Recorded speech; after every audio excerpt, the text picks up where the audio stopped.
nuestra sección fallera, habitualmente colorista, divertida, de evasión. Sin embargo, hoy tenemos que empezar contándoles que la mascletá ha tenido un epílogo inesperado. Miembros de la seguridad privada de la alcaldesa de Valencia y agentes de la policía local han desalojado del balcón del ayuntamiento tras la mascletá a 2 trabajadores de Radio y Televisión Valenciana afectados por el ERE y a otro empleado del ente público que habían sido invitados por el grupo Compromís. Ahí se han vivido momentos de verdadera tensión. Terminada la mascletá, estallaba otra traca, pero dentro del balcón del ayuntamiento. 2 extrabajadores y un empleado de Radio Televisión Valenciana se quitaban la cazadora para dejar ver la camiseta contra el expediente de regulación de empleo llevado a cabo en el ente, y la policía local les ha expulsado del balcón a empujones.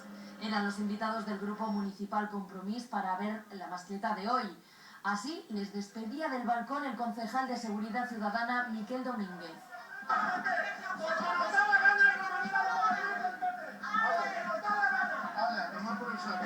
El senyor Domínguez ha perdut totalment les formes i les ha perdut per una cosa i és per ser el president segur del Consell de Radio y Televisión.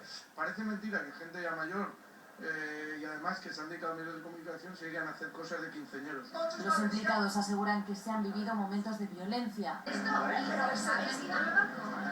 ¿Cómo nos ha cogido y cómo nos ha tratado por el familia?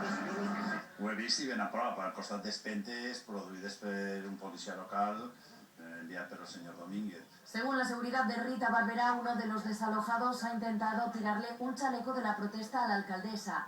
Me refiero a hacer el número de ese y también si quería en un momento dado el chaleco tirarlo o hacer alguna cosa. Yo no lo sé, es la información que recabo por ahí.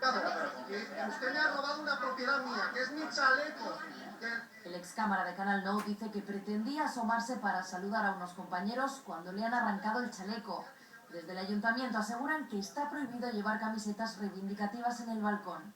Lo de camisetas no se ha permitido aquí nunca que hubiera nadie. Esto es una fiesta y la reivindicación se quiere en bajo. Aquí nunca se ha permitido que subiera nadie.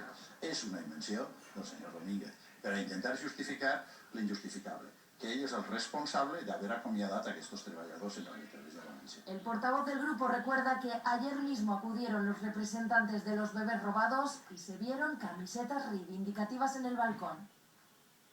Bueno, vamos con un tema mucho más agradable.